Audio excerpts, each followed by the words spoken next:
주일 예배 하나님께 드리겠습니다. 예배로의 부름으로 시작합니다. 너희 권능 있는 자들아 영광과 능력을 여호와께 돌리고 돌릴지어다. 여호와께 그의 이름에 합당한 영광을 돌리며 거룩한 옷을 입고 여호와께 예배할지어다. 아멘. 영광송 찬양하겠습니다. 오늘은 시편 1편입니다. 복이 있는 사람 누구뇨? 악한 길 버리고 오만한 자의 자리에 앉지 않는 사람,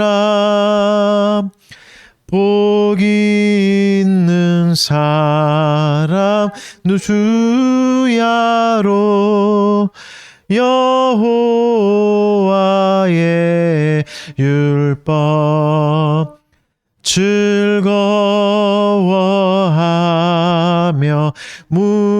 묵상해 따르는 자로다. 저는 시냇가에 심은 나무와 같아서 시절마다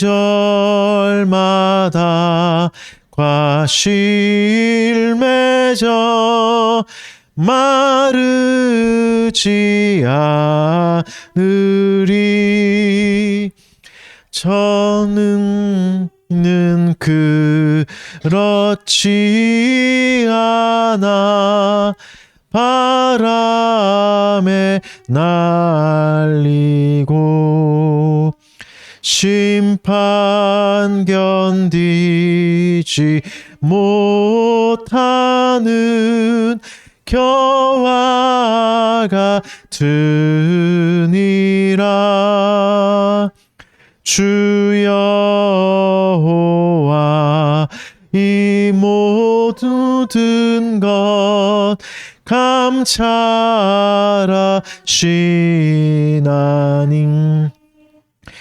의인의 길 형통하나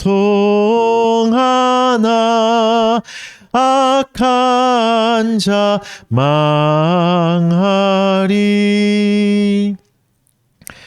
우리 사도신경으로 우리 신앙을 고백하겠습니다. 나는 전능하신 아버지 하나님 천지의 창조주를 믿습니다. 나는 그의 유일하신 아들 우리 주 예수 그리스도를 믿습니다. 그는 성령으로 잉태되어 동정녀 마리아에게서 나시고 본디오 빌라도에게 고난을 받아 십자가에 못 박혀 죽으시고 장사된 지 사흘 만에 죽은 자 가운데서 다시 살아나셨으며 하늘에 오르시어 전능하신 아버지 하나님 우편에 앉아 계시다가 거기로부터 살아있는 자와 죽은 자를 심판하러 오십니다.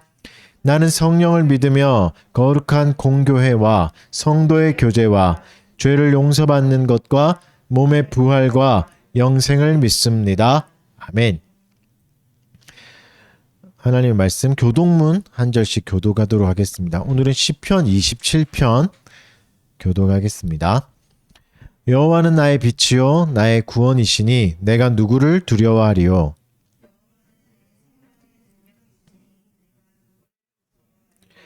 악인들이 내 살을 먹으려고 내게로 왔으나 나의 대적들 나의 원수들인 그들은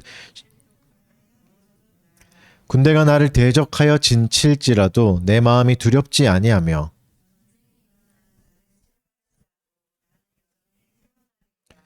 내가 여호와께 바라는 한 가지 일 그것을 구하리니 곧 내가 내 평생에 여호와의 집에 살면서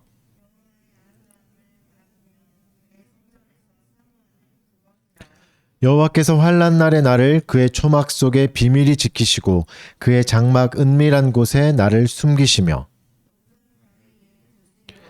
이제 내 머리가 나를 둘러싼 내 원수 위에 들리리니 노래하며 여호와를 찬송하리로다. 아멘. 이 시간에는 주님 앞에 우리의 죄악된 모습들, 본성들 고백하는 시간 1분 정도 갖도록 하겠습니다. 사랑하는 주님 감사합니다. 주님 또 예배로 불러주시고 자격 없는 자들에게 또 은혜를 베풀어 주셔서 또 살게 하시고 호흡을 이어가게 하셔서 또 주를 예배할 수 있게 안식을 할 수 있게 허락하신 것 감사드립니다. 주님, 우리 마음의 연약함들이 있습니다. 마음의 완악함들, 교만함들, 하나님 나태함들, 어리석음들 주님 불쌍히 여겨주셔서 다시 주님 앞에 바로 설 수 있게 하여 주시고 정결한 마음으로 하나님 앞에 설 수 있게 하여 주시옵소서. 여전히 설 자격이 없는 자임을 깨닫게 하시고 은혜 구하게 하시고 더욱더 주를 사랑하고 사모하게 하여 주셔서 주 은혜만 더욱더 사모할 수 있는 우리가 되게 하여 주시옵소서. 주의 법을 즐거워하지 않으며 오히려 본성으로 미워하고 본성으로 악한 일을 행하려 하는 우리들의 죄악된 본성을 용서하여 주시고 보게 하여 주시고 하나님 그것에서 멀어져서 또 주께로 나아갈 수 있는 또 은혜의 시간이 되도록 우리 그 시간을 허락해 주시고 끌어가 주시옵소서. 우리는 그리스도 안에서 그의 은혜의 풍성함을 따라 그의 피로 말미암아 속량 곧 죄사함을 받았느니라. 아멘. 감사 찬송 시편 찬송 7장 시편 3편 찬송하겠습니다. 여호와여 나의 대적 어찌 많은지요 일어나 나를 치는 자 참만 싸웁니다. 사람들이 말하기를 저는 하나님께 도움을 얻지 못한다 조롱하나이다. 여호와는 나의 영광 내 방패 되시니 날 존귀하게 하시고 위로해 주시리. 목소리 높여 주님께 부르짖을 때에 그 거룩한 성산에서 응답해 주시리. 내가 누워 자고 깰 때 주 날 붙드시니 천만인이 둘러싸도 두렵지 않겠네.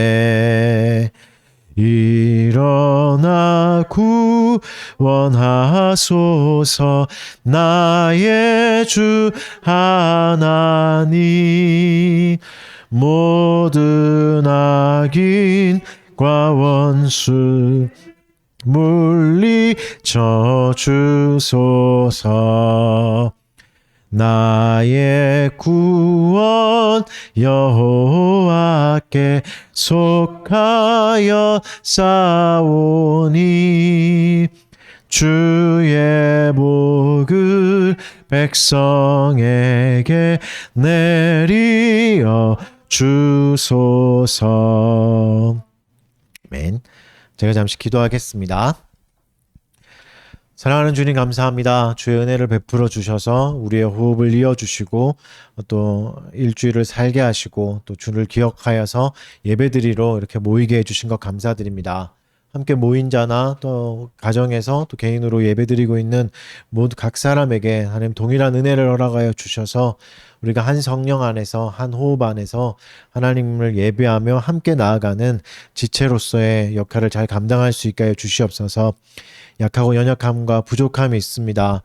나의 연약함에 매몰되지 말게 하여 주시고 더욱더 주의 은혜를 사모하게 하여 주셔서 나의 부족함 때문에 그리스도를 더욱 사랑하고 의지할 수 있는 우리가 되게 하여 주시옵소서. 사랑하는 교우들 한 사람 한 사람 또 한 가정 한 가정을 위해 좀 기도드립니다. 하나님, 주께서 세우신 가정을 지켜 보호하여 주시옵소서. 특별히 또 지방에서 또 열심히 일을 하고 준비하고 있는 가정이 있습니다.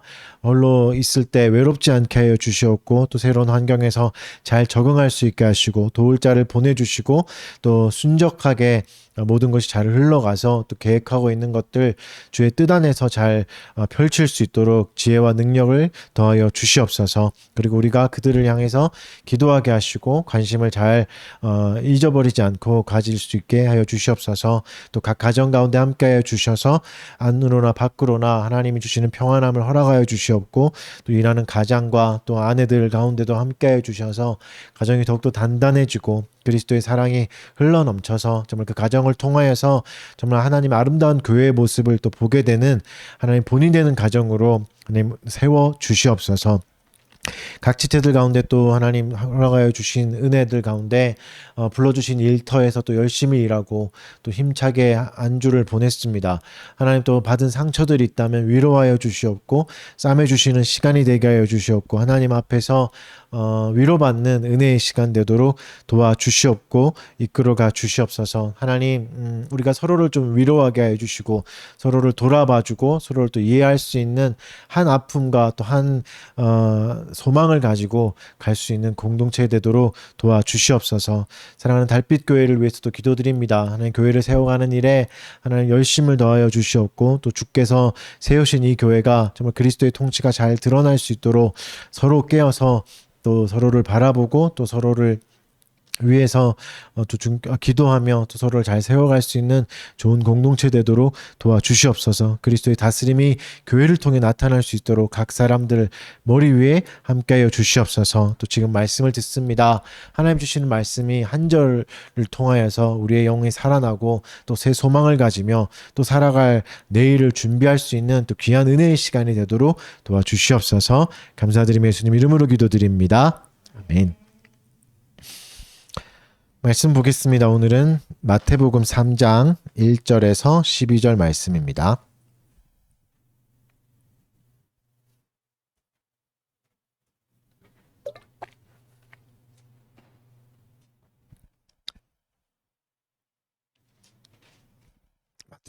마태복음 3장 1절에서 12절까지 말씀 제가 한번 읽어드리겠습니다. 그때 세례 요한이 이르러 유대 광야에서 전파하여 말하되 회개하라 천국이 가까이 왔느니라 하였으니 그는 선지자 이사야를 통하여 말씀하신 자라. 일러스되 광야에 외치는 자의 소리가 있어 이르되 너희는 주의 길을 준비하라 그가 오실 길을 곧게 하라 하였느니라. 이 요한은 낙타털 옷을 입고 허리에 가죽띠를 띠고 음식은 메뚜기와 석청이었더라. 이때 예루살렘과 온 유대와 요단강 사방에서 다 그에게 나와 자기들의 죄를 자복하고 요단강에서 그에게 세례를 받더니 요한이 많은 바리새인들과 사두개인들이 세례를 베푸는 대로 오는 것을 보고 이르되 독사의 자식들아 누가 너희를 가르쳐 임박한 진노를 피하라 하더냐. 그러므로 회개에 합당한 열매를 맺고 속으로 아브라함이 우리 조상이라고 생각하지 말라. 내가 너희에게 이르노니 하나님이 능히 이 돌들로도 아브라함의 자손이 되게 하시리라. 이미 도끼가 나무 뿌리에 놓여 있으니 좋은 열매를 맺지 아니하는 나무마다 찍혀 불에 던져지리라.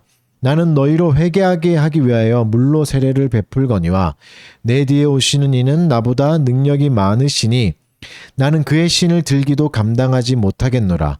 그는 성령과 불로 너희에게 세례를 베푸실 것이요 손에 키를 들고 자기의 타작마당을 정하게 하사 알곡은 모아 곳간에 들이고 쭉정이는 꺼지지 않는 불에 태우시리라. 아멘. 네, 오늘은 찰나의 사람 세례 요한이란 제목 가지고 말씀 전하도록 하겠습니다. 찰나는 이제 뭐 다 아시듯이 불교 용어잖아요. 아주 짧은 시간을 말할 때 쓰입니다. 이제 보통 이렇게 보니까 찾아보니까 이렇게 하는 손가락 하나 튕길 때 65 찰나가 지나간다고 이제 그렇게 얘기하더라고요. 그만큼 짧은 시간이죠. 불교 용어긴 하지만 우리가 뭐 일상에서도 이제 많이 쓰이는 용어니까 이렇게 쓰긴 했는데 오늘 소개되는 이제 세례 요한이 이 찰나와 굉장히 잘 어울리는 사람입니다. 굉장히 짧은 순간을 불꽃같이 이제 살다 간 사람이잖아요. 예수님의 친척이었고 또 예수님과 같은 나이였고 예수님의 등장과 함께 퇴장하게 되는 사라지게 되는 인물이죠. 그러니까 실제 그의 사역의 기간은 굉장히 짧습니다. 얼마 되지 않죠. 뭐 성경 전체에서도 뭐 보면 짧잖아요. 그러니까 한순간의 삶을 위해서 평생을 준비했던 사람입니다. 그렇다고 해서 그의 인생이 뭐 하루살이 같이 의미 없거나 허무하고 무의미했던 것은 아닙니다. 누구보다 의미 있는 인생을 살았고 누구보다 임팩트 있고 영향력 있는 인생을 살았죠. 나중에 보면 헤롯 왕도 두려워할 정도로 죽이기를 꺼려할 정도로 강력한 인생을 살았죠. 본문에 나와 있다시피 그는 이제 천국에 가까웠다. 유명한 메시지죠. 천국에 가까웠다. 회개하라. 회개하라. 천국에 가까웠다. 이런 메시지를 외쳤고 심판에 대해서도 이제 잘 말했던 사람입니다. 심판이 임박했다. 이런 걸 말했지만 실제로 이제 그것이 이루어지는 걸 눈으로 다 보진 못했습니다. 선포했던 것을 다 보지 못했죠. 어떻게 보면 미완의 인생이라고도 할 수 있겠죠. 자기가 했던 게 다 이루어지는 걸 평생에 살아있을 때 보지는 못했지만 다시 정리하자면 세례 요한의 삶은 짧았지만 엄청난 일을 했고 순간을 잘 살았던 사람입니다. 그래서 우리에게도 되게 중요한 사람이죠. 우리의 삶도 그러니까. 그렇죠? 우리도 뭐 흔히 얘기하잖아요. 가는데 순서 없다 뭐 이런 얘기 많이 하잖아요. 삶이 짧잖아요. 짧은 순간을 살아가는 동안에 우리가 동경해야 할 수 있을 만한 삶을 살다 간 사람이기에 우리에게 좀 중요한 의미가 되고 또 배울 것도 많은 또 하나님이 또 세례 요한을 통해서 우리에게 오늘 하시는 말씀을 한번 잘 들어봤으면 좋겠습니다. 오늘은 크게 두 가지를 좀 살펴보려고 해요. 본문에 나와 있는 대로 설명을 따라갈 텐데 세례 요한이 이제 첫 번째는 어떤 사람이었는지 이걸 이제 볼 거고 그의 등장에 어떤 임팩트가 있었는가 어떤 인생을 살았는가 보고 두 번째는 그가 외쳤던 메시지를 이제 살펴보도록 하겠습니다. 세례 요한은 이제 첫 번째 보면 이제 여러분이 잘 아시다시피 우리가 잘 알다시피 신비한 출생 스토리가 있던 사람이죠. 누가복음에 잘 나와 있는 것처럼. 그래서 이제 누구보다도 이제 기대가 큰 기적의 아이였죠. 또 오늘 본문에서도 이제 그의 등장이 이사야 선지자를 통해서 예언되었음을 알려줍니다. 본문에서 인용하는 말씀이 이사야서 말씀이잖아요. 40장 3절 말씀인데 이사야서 말씀 제가 한번 읽어드릴게요. 외치는 자의 소리여 이르되 너희는 광야에서 여호와의 길을 예비하라. 사막에서 우리 하나님의 대로를 평탄하게 하라. 유명한 말씀이죠. 이제 광야에서 외치는 소리가 되기 위해서 구약 시대부터 사실 준비되었던 예표되었던 사람이죠. 세례 요한이. 그래서 사실 이제 이사야 이 40장의 내용을 보면 위로의 내용이거든요. 이 내 백성을 위로하라. 위로하라라고 하면서 40장이 시작되잖아요. 그러니까 광야에서 외치는 소리는 위로하는 소리고 이것이 이제 세례 요한을 통해서 등장하게 되는 거죠.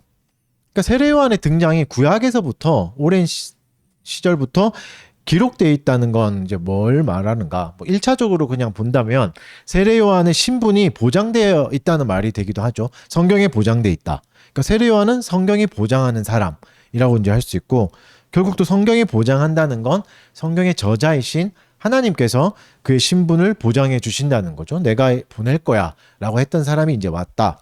가장 확실한 보증이죠.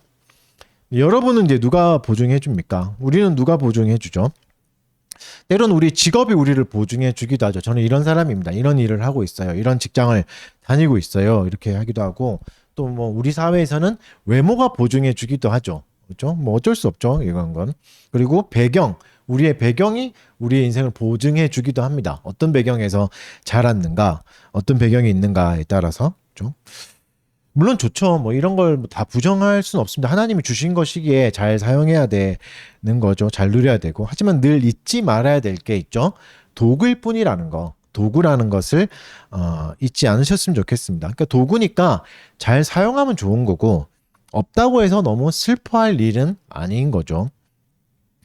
그리고 이제 도구니까 도구로부터 정체성을 뿌리 내리는 것은 사실 흔들릴 수밖에 없습니다. 왜냐하면 우리가 들고 있는 도구는 언젠가 바뀔 수 있기 때문에 우리가 평생 직장이란 개념은 사실은 없잖아요. 우리가 또 수명이 더 늘어났으니까 평생 일을 할 수는 또 없는 거고 이거에 이제 나의 정체성을 둘 수는 없죠. 도구는 얼마든지 바뀔 수 있으니까. 쓰고 버릴 수도 있는 거니까. 뭐 연필을 들고 있을 때 내가 작가일 수 있겠지만 삽을 들 수도 있는 거죠. 삽을 든다고 해서 뭐 이게 실패한 인생이거나 인생이 뭐 바뀌었구나 갑자기 육체 노동자가 됐다거나 이렇게 말하지 않죠. 작가도 삽은 들 수 있잖아요. 그러니까 뭐죠? 본질은 바뀌지 않습니다. 도구를 드느냐 따라서 본질이 바뀌는 건 아닌 거죠. 나의 존재의 본질이 바뀌지 않는 거죠. 그래서 우리의 존재의 본질은 세례요한처럼 성경에서 찾았으면 좋겠습니다. 성경이 말하는 나는 어떤 사람인가, 또 하나님이 결국 나의 보증이 되셔야 되는 거죠. 그렇게 되면 어떤 유익이 있는가? 세례요한을 보면 알 수 있는데 세례요한이 화려한 인생이 아니에요. 특히 오늘 본문은 재밌게도 세례요한의 모습도 보여주고 식단도 보여줘요. 재밌죠? 제가 이제 다이어트를 하다 보니까 식단에 대해서 관심이 많은데 굉장히 이제 단백질 위주의 식단을 잘 했는데 농담이고 이게 농담이죠. 일단 그는 이제 모습을 보면 가죽띠를 띠고 낙타털 옷을 입었잖아요. 이 사실로 이제 알 수 있는 것은 화려하거나 부유했던 사람은 아니고 그가 어디 살았는가가 이제 드러나는 모습이거든요. 산에 살았던 사람이죠. 광야에 살았던 사람. 우리로 치면 이제 도시에 살았던 사람은 아니죠. 1차적으로 확인되는 게 이런 거죠. 광야에 사는 사람, 산에 사는 사람. 그리고 이제 구약의 성도들은 이걸 잘 아니까 엘리야의 모습과 굉장히 비슷합니다. 가죽띠라는 것도 엘리야의 이제 열왕기상에서 나오잖아요. 가죽띠를 띠고 있는 엘리야가. 그리고 이제 엘리야의 모습과 이제 세례요한을 겹치는 모습도 이제 예수님도 이제 그렇게 얘기하시기도 하고, 또 이제 식단을 좀 보면 메뚜기와 석청을 먹었죠. 메뚜기와 석청. 메뚜기 드셔보셨습니까? 드셔보셨으면 좀 아재죠. 저는 이제 메뚜기 먹는 세대여가지고 메뚜기 이제 국민학교 다닐 때 먹고 막 이렇게 했었는데, 자연에서 내어주는 식단이잖아요. 이거는. 그래서 자연에서 이제 뭐 하루 농사가 잘 되면 이제 풍족하면 이제 메뚜기가 생겨서 그걸 먹을 수 있고 이런 거죠. 그러니까 먹는 걸 다 보면 다 자연에서 오는 거거든요. 그러니까 세례요한이 의식주가 먹는 거 입는 거가 다 어디서 나온 거죠? 하나님이 주셔야 입을 수 있고 먹을 수 있는. 그러니까 하나님께 철저히 의존했다는 걸 알 수 있습니다. 물론 이걸 이제 너무 이제 적용해서 이제 이런 거 먹어야 된다 뭐 이렇게 적용하는 건 좀 잘못된 거겠죠. 아무튼 이제 보면 자신의 존재에 대한 든든한 뿌리가 있었던 사람인 거죠. 그래서 이런 모습이어도 힘이 있어요. 사실 우리는 그렇잖아요. 백수가 될 때 직장을 잃으면 나의 존재 자체가 흔들리거든요. 저 백수예요, 놀아요 이런 거 막 말하기 되게 부끄럽잖아요. 근데 우리가 지난번에 살펴봤던 시편 3편의 고백처럼 진짜 든든한 뿌리가 있으면, 자기 존재에 대한 뿌리가 있으면 백수여도 부끄럽지 않습니다. 그죠? 천만인이 그 시편 3편의 내용처럼 천만인이 나를 둘러친다 할지라도 두려워하지 않습니다. 천만인이 나를 반대해도 두려워하지 않는 그런 사람은 자신의 초라함이 문제가 되지 않는 거죠. 사실 우리가 생각해보죠. 우리가 낙타털 옷을 입는다는 게 뭐 거의 뭐 재활용 옷 이런 거 지금 시대로 보면 주워 입는 거고, 뭐 길에서 나는 거 주워 입는 거니까 되게 초라하고 부끄러울 수 있거든요. 현대 사회에서 그렇게 입으면. 근데 세례요한에게 이게 문제가 되지 않는 거죠. 세례요한은 어떻겠습니까? 뭐 특별한 매력은 없었을 거 아니에요. 뭐 백옥같이 흰 피부 이런 거 가지지도 않았을 거고, 그렇죠? 외모가 막 매력적이지도 않았을 거예요. 근데 오늘 본문에서는 뭐라 그러죠? 예루살렘과 온 유대와 요단강 사방에서 다 그에게 나왔다는 거죠. 그러니까 외모를 뛰어넘는 매력이 있었던 거죠. 엄청난 매력이 있었던 거죠. 또한 그는 이제 목적이 또 분명한 사람입니다.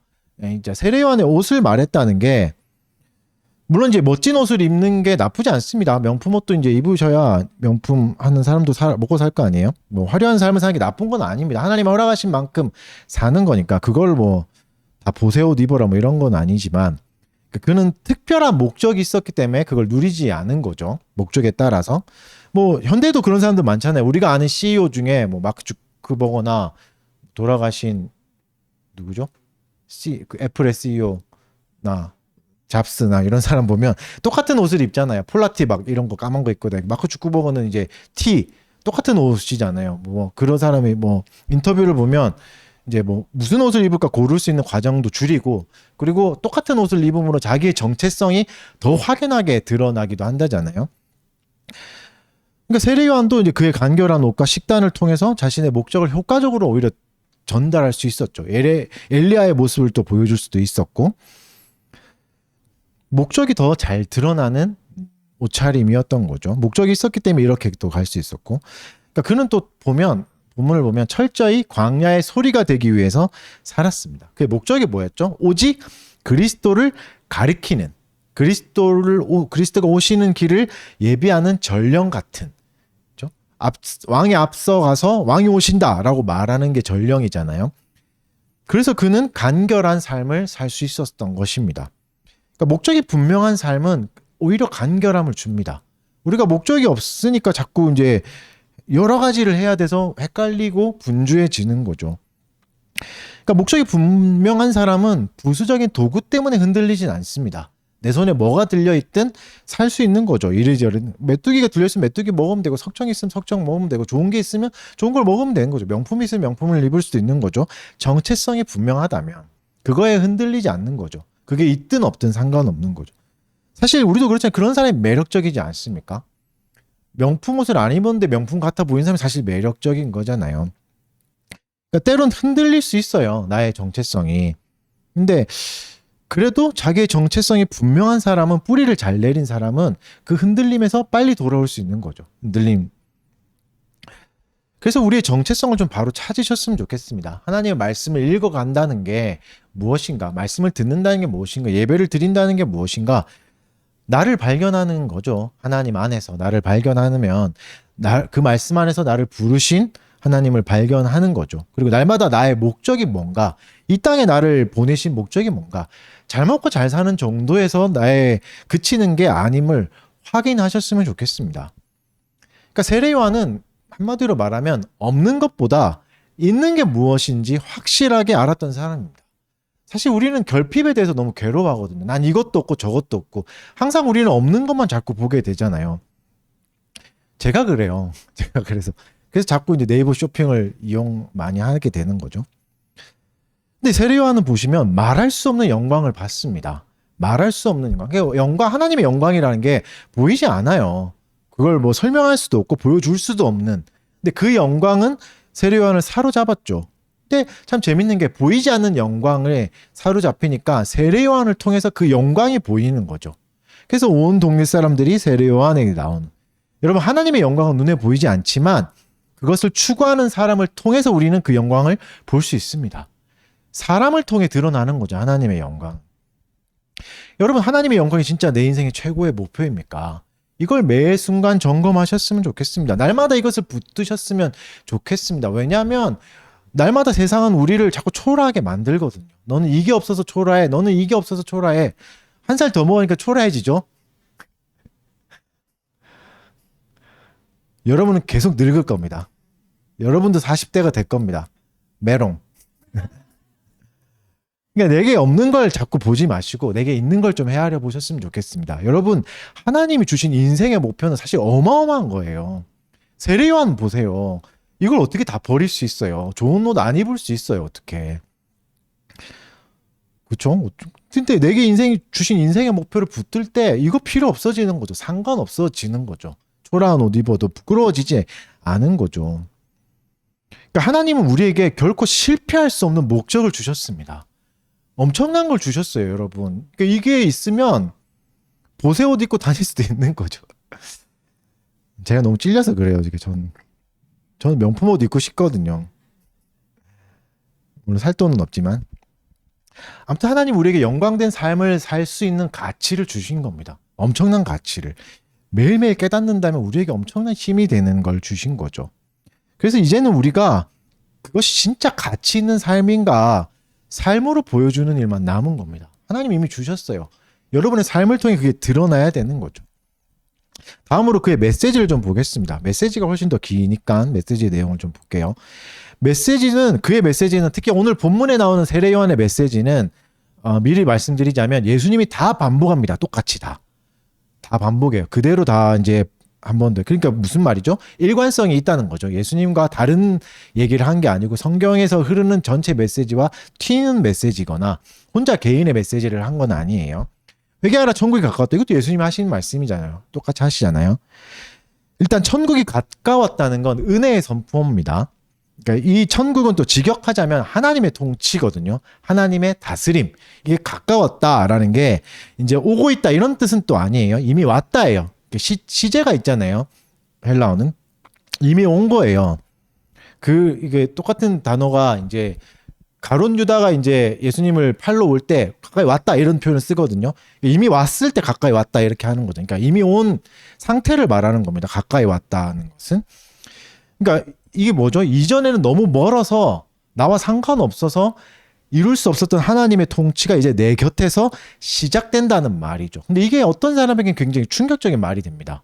어떤 사람들이냐면 이미 천국은 내 거야 라고 생각했던 사람에게는 충격적인 말이에요. 천국에 난 이미 살고 있는 걸이라고 했던 사람에게 천국이 왔어 이렇게 얘기하는 거는 이때까지 너는 천국을 못 누렸다는 말이 되기도 하잖아요. 그래서 이제 충격이 되는 거죠. 그러니까 은혜와 동시에 충격을 주기도 했습니다. 그리고 자기의 삶을 돌아보게 하고 반성의 계기가 되기도 했죠. 그래서 회개를 하게 되죠. 진정한 돌이킴의 회개를 해서 온 유대와 막 요단에서 막 나오게 되는 이런 일이 일어났죠. 우리도 이 메시지를 좀 귀담아 들어야 됩니다. 예수님이 똑같이 하셨던 말씀이니까. 다시 말씀드리지만 천국이 가까웠다는 건 하나님의 통치가 시작되었다는 거고, 다시 이제 우리 삶도 점검해 볼 수 있겠죠. 우리 삶에서 하나님의 통치가 이루어지고 있는가? 나는 하나님의 통치를 기뻐하면서 그 통치에 함께 참여하고 있는가? 하나님의 통치에 참여한다는 게 뭘까요? 우리가 생각하는 기도를 좀 더 많이 하고 특별 새벽 기도를 하고 성경을 더 많이 읽게 되고 일독 이독하고 예배를 좀 더 많이 가는 거를 말하는 게 아닙니다. 왜냐하면 이건 이미 바리새인하고 사두개인들이 다 했던 거예요. 종교적 열심을 엄청나게 열심히 했었잖아요. 근데 그들은 하나님의 통치에 참여했던 사람이 아닙니다. 분명히 본문에서는 독사의 자식이라고 요 코드게 비판받죠. 이것도 마찬가지로 예수님도 똑같은 말로 비판하시잖아요. 그러니까 하나님의 통치에 참여하는 삶은 뭘까요? 종교적인 행위는 아니에요. 물론 종교적인 행위이겠지만 우리가 생각하는 종교적인 행위가 아닌 거죠. 여기서 말하는 본문에서 말하는 종교적 행위는 뭐죠? 날마다 하나님께로 돌이키고 날마다 죄를 미워하는 마음으로 살아가는 거죠. 그리고 이건 반드시 밖으로 드러나는 겁니다. 여러분 이번 한 주간 성경을 얼마나 많이 읽었는지 사실 잘 드러나지 않죠. 예배를 한두 번 더 드리신 게 사실 드러나지는 않잖아요. 근데 회개한 거, 하나님 앞으로 돌이킨 건 드러납니다.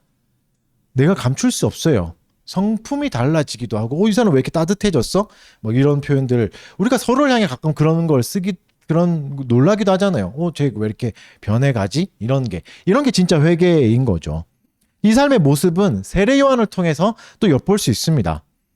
우리가 앞에서 살펴봤듯이 세례 요한은 그의 모습과 메시지가 일치했습니다. 모습 따로 메시지 따로가 아니었어요. 그러니까 그는 도구에 집착하지 않았죠. 무엇을 입든가 상관하지 않았고 하나님의 다스림으로 충분히 만족했고 그것을 충만하게 누렸습니다. 부끄러워하지 않았고 우리도 좀 돌아봤으면 좋겠습니다. 얼마나 죄에 대해서 미워하고 있는가? 죄를 더 미워하고 있는가? 공적인 우리가 예배 시간에 죄의 고백의 시간이 있잖아요. 의뢰 그냥 하는 시간으로 넘기는가? 아니면 진짜 진지하게 이 시간에 잘 참여하는가? 나의 죄악된 본성을 미워하고 하나님께 돌이키려고 하는가? 나는 죄인이야. 여기서 그치는 게 아니라고 그랬죠. 하나님을 더 사랑하고 하나님께로 가는 게 회개인 거죠. 그리고 내가 한 주간에 이웃에 대한 사랑이 진짜 많았는가? 잘 표현했는가에 대해서 돌아보고 못했다면 더 은혜를 구하는. 사실은 항상 은혜를 구해야 되겠죠. 다시 간단히 말하면 회개는 죄와 반대 방향으로 가는 삶인 거죠. 그 세례 요한 시대의 사람들은 지금도 마찬가지겠지만 잘못된 것에 뿌리 내리고 있었습니다. 헛된 것에 뿌리 내리고 있었죠. 그들은 혈통에 뿌리 내리고 있었어요. 내가 아브라함의 자손이니까 내가 우리 집안이 다 교회 다니고 하니까 하나님은 어쩔 수 없이 나를 구원할 거야. 왜냐면 하나님 유대인이잖아요. 아브라함의 자손을 구원하시겠다고 했으니까 내가 아브라함의 자손이니까 무슨 일을 해도 구원하실 거야 라고 했던 건 잘못된 생각이었죠.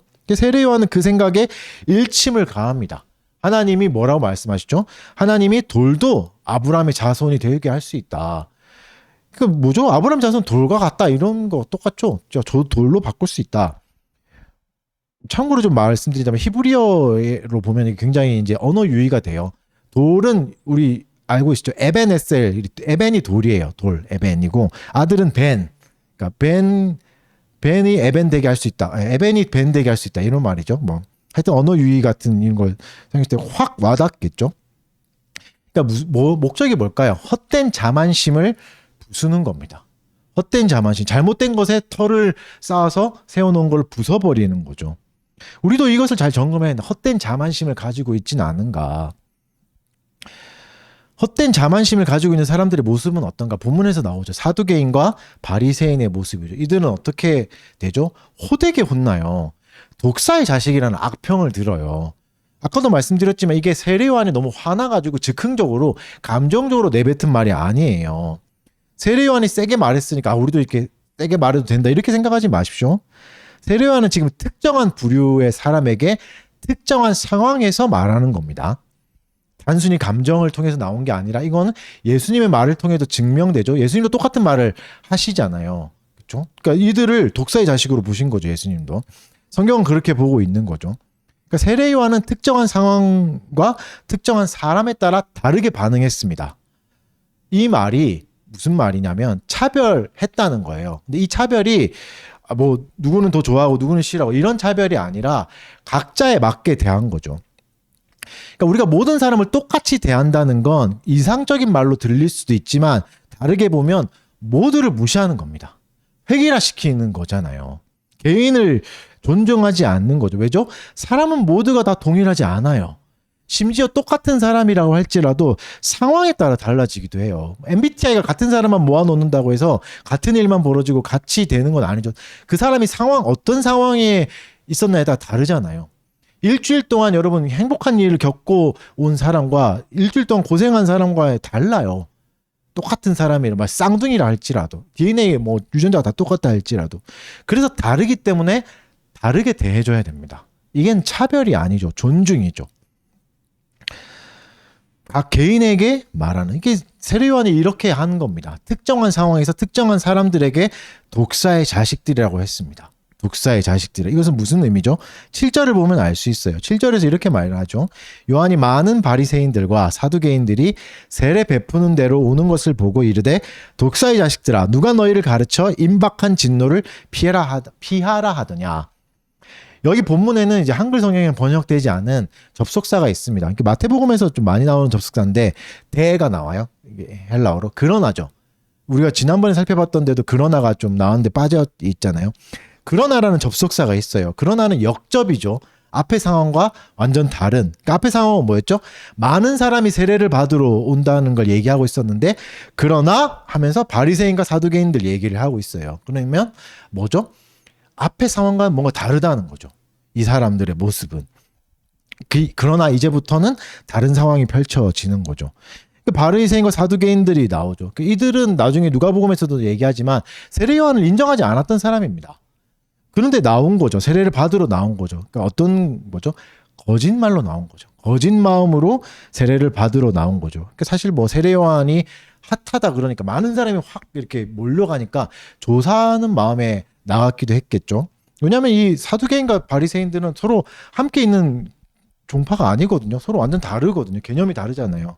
나중에 바울을 통해서 막 싸움이 나고 할 정도로 함께 나올 수 있는 사람이 아닌데 나온 거죠. 정탐 나온 거죠. 조사하거나 정탐 나온 거. 그래서 세례 요한이 호되게 비난하죠. 왜죠? 그들의 마음이 옳지 않음을 보고 독사의 자식들아 라고 말하면서 헛된 자만심을 깨버립니다. 여러분 때론 이런 공개적인 질책이 필요할 때가 있어요. 너무 가슴 아픈 말이지만 표현이지만 상황이지만 왜냐하면 너무 강력한 자만심이라는 거 너무 강해가지고 부끄러움이 필요합니다. 그래야 깨져요. 그래야 충격받고 돌이킬 수 있어요. 지금 왜 이렇게 독사의 자식들하고 호되게 비판하고 이들을 죽이려고 하는 게 아니에요. 오히려 이들에게 회개를 끌어내고 싶은 거죠. 여러분 우리의 마음이 너무 높을 때 저도 마찬가지고 우리의 높을 때 하나님 우리를 부끄럽게 하실 때가 있습니다. 그럴 때면 그 징계를 겸허히 받아들여야 됩니다. 내 마음이 너무 높았음을 인정하고 하나님 앞에 회개해야 됩니다. 돌이켜야 됩니다. 이걸 거부하게 되면 오히려 괴물이 될 수 있습니다. 이걸 거부하지 않으면, 나는 이때까지 부끄러움을 안 겪었는데, 난 수치와 모욕을 안 겪었던 모범생인데 이렇게 버티다 보면 오히려 괴물이 됩니다. 호되게 비판하실 때, 우리를 부끄럽게 하실 때는 그 부끄러움과 그냥 받아들여야 됩니다. 왜냐하면 우리는 때론 수치와 모욕이 필요할 만큼 멀리 가버리기도 해요. 하나님으로부터. 죄에 너무 가까워지기도 하죠. 그래서 이 책망이 오히려 우리를 살릴 때가 있습니다. 너무 갔을 때는. 기억하십시오. 부끄러움은 잠시일 겁니다. 너무 부끄럽고 괴롭겠지만 이걸 겸허히 받아들였을 때 우리는 잘할 겁니다. 더 나아지고 바뀔 겁니다. 이런 마음을 가지고 사는 게 겸손한 삶이에요. 물론 그런 일이 안 일어났으면 좋겠지만 언젠가 하나님 나를 부끄럽게 하실 수 있잖아요. 지금 하나님과 관계가 좋을 때 그걸 미리 마음의 준비를 하십시오. 그걸 있을 때 나는 받아들이겠다. 하나님의 통치를 인정하겠다라는 모습들 가지셨으면 좋겠습니다. 다음으로 세례를 좀 살펴봤으면 좋겠습니다. 세례의 요한이니까. 오늘 본문을 통해서 세례의 요한을 통해서 하나님이 세례를 성례로 제정하시잖아요. 세례는 여러분께 나눠드렸어야 되는데 제가 한번 문답을 또 한번 읽어드릴게요. 이건 뭐 사실 전에도 한번 했던 거라서 세례는 나눠드리진 않았는데 대우리 문답을 잠깐 읽어드릴게요. 165문에 이렇게 물어요. 세례는 무엇입니까? 답.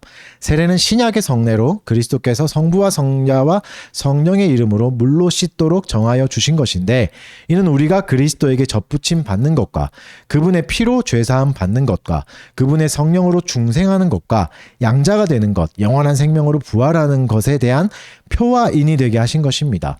이로써 세례받은 사람들은 보이는 교회에 엄숙하게 받아들여지고 전적으로 그리고 오직 주님의 것이 되기로 약속하는 것을 공개적으로 고백하는 것입니다.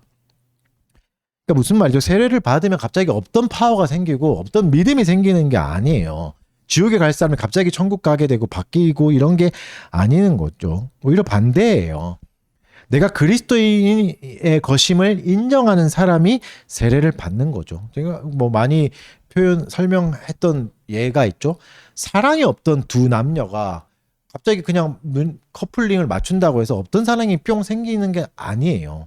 세례 받는다고 해서 그리스도가 갑자기 사랑스러워지는 게 아니에요. 근데 반대로 사랑하는 남녀가 커플링을 하면 사랑이 증폭되긴 하죠.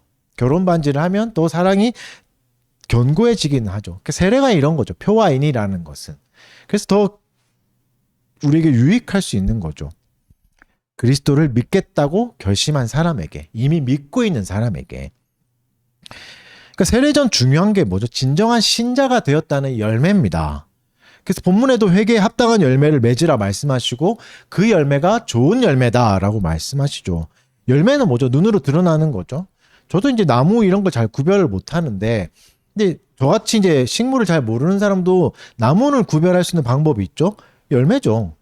사과가 열매였으면 사과 나무인 거죠. 좀 뭐 복숭아가 열려 있으면 복숭아 나무. 그러니까 열매는 그 나무를 구별할 수 있는 가장 좋은 지표가 되는 거죠. 그래서 회개의 열매가 맺힌 사람이 회개한 사람인 거죠. 뭐 많이 드렸거나 뭐 많이 예배를 했거나 이런 게 아니라 그 회개의 열매가 뭐죠? 오늘 본문 안에서만 한번 찾아본다면 본문 안에서 나온 설명을만 본다면 일단 찾아볼 수 있는 게 사람을 대하는 방식이 바뀌는 겁니다.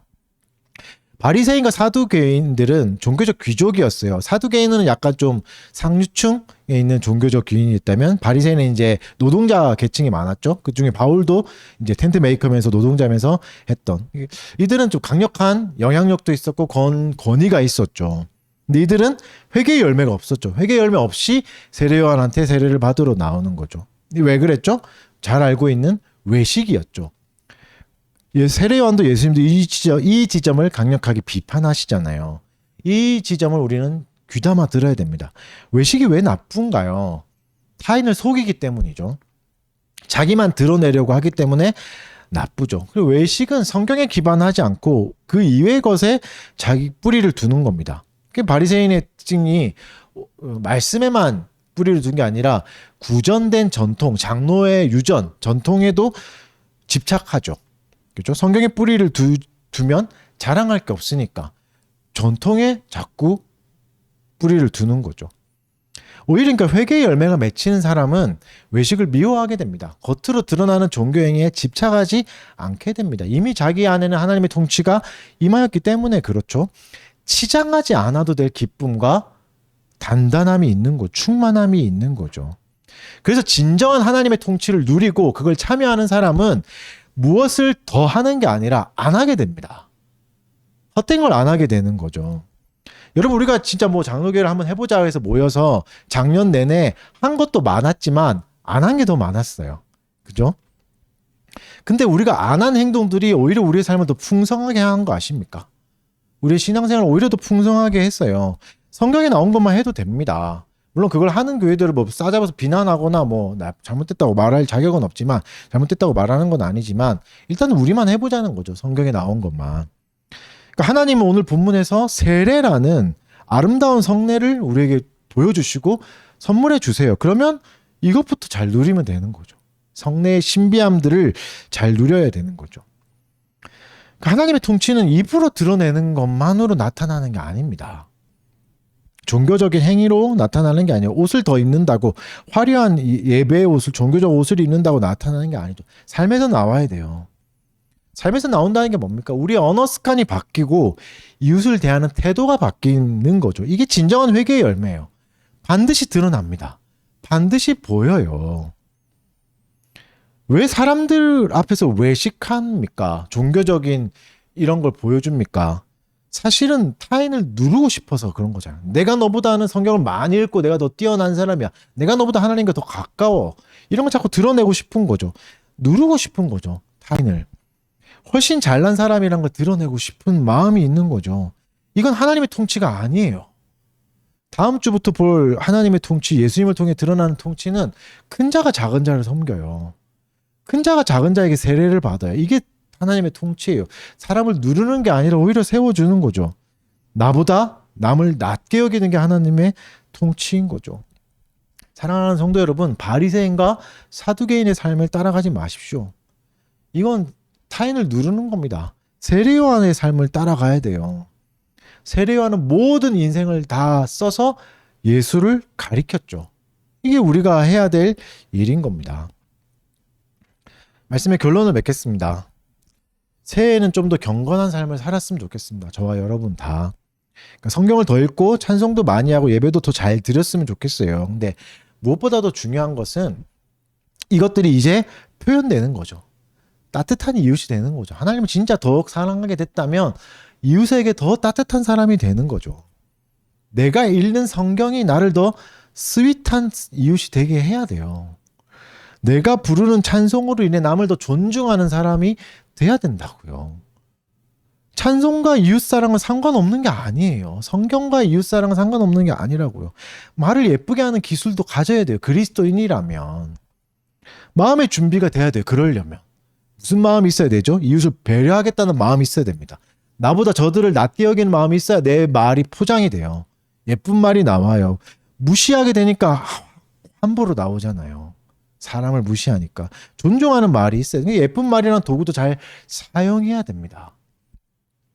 그리고 이웃과 공감하려는 마음이 있어야 되죠. 이웃을 도구로 보게 되면 공감하려는 마음이 안 생겨요.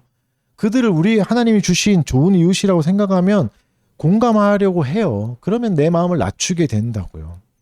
그러니까 세례요한이 한 것처럼 다양한 사람을 다양한 상황 속에서 이해하는 것도 필요합니다. 좀 더 세심하게 사람들을 관찰해야 돼요. 그러니까 싸잡아서 저런 부류의 사람들은 다 나빠. 이렇게 하는 건 안 좋습니다. 뭐 쉽게 예를 들어서 뭐 일본인 다 나빠, 중국인 다 나빠 이렇게 보는 건 굉장히 나쁜 표현이에요. 좋은 사람이 있을 수도 있잖아요. 그 사람 안에도. 사람에 맞게 고민하고 각 개인을 편견 없이 볼 수 있는 눈을 가져줘야 돼요. 그리스도인이라면. 왜냐면 그거엔 노력이 더 들고 사람들은 그런 걸 안 하거든요. 그런 에너지를 굳이 안 쓰잖아요. 그리스도인은 해야 되죠. 그리고 여러분, 우리의 인생은 생각보다 짧습니다. 세례요한처럼 살다 갈 수도 있어요. 어쩌면 우리는 사람들에게, 옆에 있는 사람들에게, 그리고 사랑하는 사람들에게 사과할 시간, 미안하다고 말할 시간도 없을 수도 있습니다. 기회가 없을 수도 있습니다. 미안한 것이 있다면 지금 하십시오. 지금 하시고 즉시 하십시오. 잠깐 부끄러운 게 나아요. 그때 부끄러운 게. 그때 잠깐 내 자존심을 꺾이는 게 차라리 낫다고요. 지금 사랑하시고 지금 용서하십시오. 얼마나 갈지 몰라요. 내일은 없을 수 있는 거죠. 이웃에게 따뜻한 이웃이 되어 주십시오. 종교적 삶에서는 더욱더 뺄셈을 하셨으면 좋겠습니다.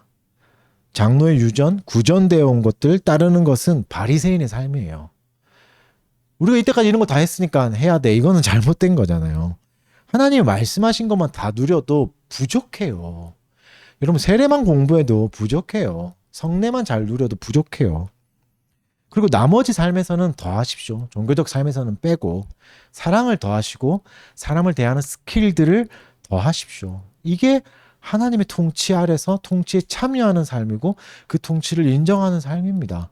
하나님 주신 도구를 잘 사용하는 거죠. 사랑하는 성도 여러분, 따뜻한 이웃이 됩시다. 달콤한 이웃이 됩시다. 그게 드러나는 열매인 거죠. 그걸로 우리는 진짜 회개한 사람이 되는 거고 좋은 열매를 맺는 사람이 되는 것이죠. 올 한 해는 더욱더 그런 사람이 되시길 응원합니다. 아멘. 저도 잘 살겠습니다. 찬송합시다. 내 맘의 주여, 우리 찬송가 484장.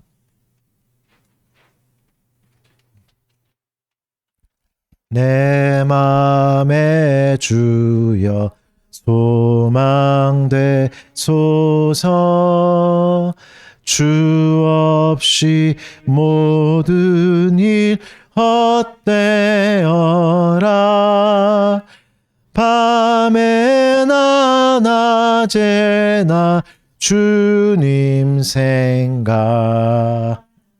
잘 때나 깰 때 함께 하소서. 지혜의 주여 말씀으로서 언제나 내 안에 계십소서.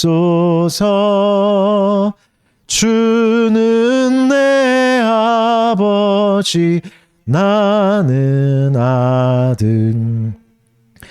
주 안에 내가 늘 함께하네. 세상의 영광 난 보여도 언제나 주님은 나의 기여. 주님만 내 맘에 계시오니. 영원한 주님 참 귀하셔라. 영원한 주님 내 승리의 주. 하늘의 기쁨을 주옵소서. 어떠한 고난이 닥쳐와도 만유의 주여 소망되소서. 아멘. 헌상기도 하겠습니다. 사랑하는 주님 감사합니다. 또 우리에게 일터를 허락하시고 재물 얻을 힘을 주셔서 또 열심히 일한 것들 또 주께 돌려드리게 해주신 것 감사드립니다. 하나님께 드린 것이오니 하나님의 방식대로 또 하나님의 통치가 잘 드러날 수 있도록 우리가 지혜를 모아서 잘 사용하게 하여 주시옵소서. 정직하게 하여 주시고 이웃을 또 격려하고 또 더 좋은 이웃이 되는 것을 위해서 이 돈들을 잘 사용할 수 있게 하여 주시옵소서. 마음 상한 자를 위로하게 하여 주시옵고 또 힘없는 자를 싸매 주셔서 주의 주시는 은혜를 또 함께 누릴 수 있는 하나님 열매를 함께 먹을 수 있는 귀한 공동체 되도록 도와주시옵소서. 감사드리며 예수님 이름으로 기도드립니다. 강복 선언으로 예배 마치겠습니다. 주 예수 그리스도의 은혜와 하나님의 사랑과 성령의 교통하심이 너희 무리와 함께 있을지어다. 아멘.